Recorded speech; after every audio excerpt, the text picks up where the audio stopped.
Hello friends, channel को like, share and subscribe जरूर करें। स्टोरी है सब मिला एक तू ही नहीं। एक फ्लैट में पहली मंजिल में अंजलि नाम की लड़की रहती थी और दूसरी मंजिल में अंकुर नाम का लड़का। अंजलि बीकॉम फाइनल ईयर में थी और अंकुर इंजीनियरिंग के फाइनल ईयर में। अंजलि और अंकुर दोनों एक दूसरे से बहुत प्यार करते थे। दोनों के परिवारों के बीच भी काफ़ी अच्छा रिश्ता था। दोनों परिवार अक्सर एक दूसरे के घर आया जाया करते थे। हर सुख दुख में दोनों के परिवार हमेशा एक दूसरे के लिए खड़े होते। यही वजह थी कि अंजलि और अंकुर के रिश्ते भी काफ़ी अच्छे थे, जो वक्त के साथ साथ प्यार में तब्दील हो गए।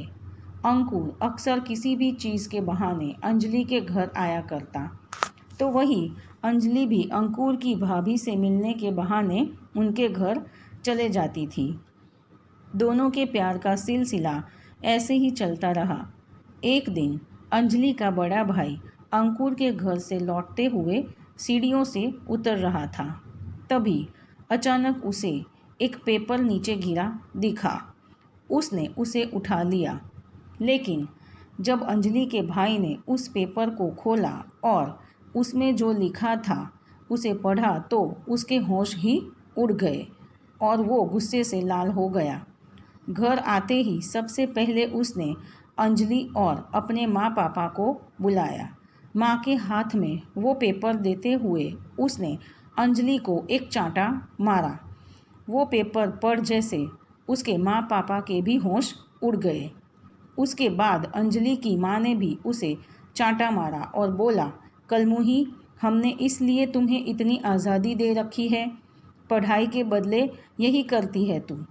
वो पेपर दरअसल एक लेटर था जो अंकुर ने अंजलि को दिया था और आते वक्त अंजलि से सीढ़ियों पर गिर गया।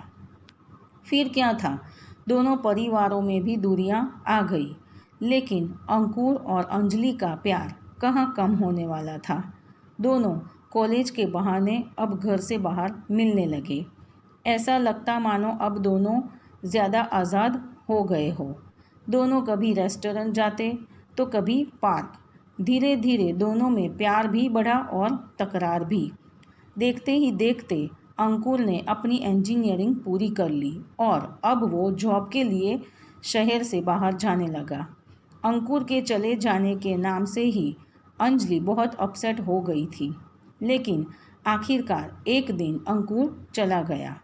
अंकुर के जाने के बाद दोनों की बातें फ़ोन पर ही अब हुआ करती। वक्त निकालकर अंकुर और अंजलि दोनों एक दूसरे से घंटों बातें करते, लेकिन अब धीरे धीरे अंजलि के पास अंकुर का फ़ोन कम आने लगा।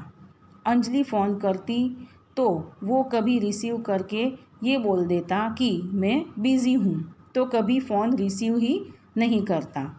ऐसे में अंजलि तो मानो अंकुर के लिए बिल्कुल पागल होने लगी थी। अब अंजलि का न खाने का मन करता, न पढ़ने का और ना और किसी काम में। फिर एक बार अंकुर अपने घर आया। अंजलि बहुत खुश थी। सोचा अंकुर तो उससे ज़रूर मिलेगा, लेकिन अंकुर तो ऐसा बर्ताव कर रहा था मानो वो अंजलि को जानता ही ना हो। ये देखकर अंजलि टूट गई। उसे समझ आ गया था कि बाहर जाने के बाद अब अंकुर अपनी लाइफ में आगे बढ़ गया है। हो सकता है अंकुर को कोई और मिल गई हो, या फिर वो अपने घर वालों के कहने पर मुझसे रिश्ता नहीं रखना चाहता हो। अंजलि ने अपने दिल को ये सारी बातें बोलकर समझाने की कोशिश तो की, लेकिन अंजलि अब भी अंकुर को भूल नहीं पाई थी और अब तो अंजलि का मानो प्यार से विश्वास ही उठ गया। अब अंजलि भी बहुत अच्छी कंपनी में जॉब कर रही है। उसके पास सब कुछ है, लेकिन अक्सर रात को यही सोचती है कि सब मिला, बस एक तू ही नहीं मिला। अब वो अपनी ज़िंदगी को जी नहीं रही, बस काट रही है। अगर ये स्टोरी आपको पसंद आई हो तो चैनल को सब्सक्राइब ज़रूर करें। Thank you.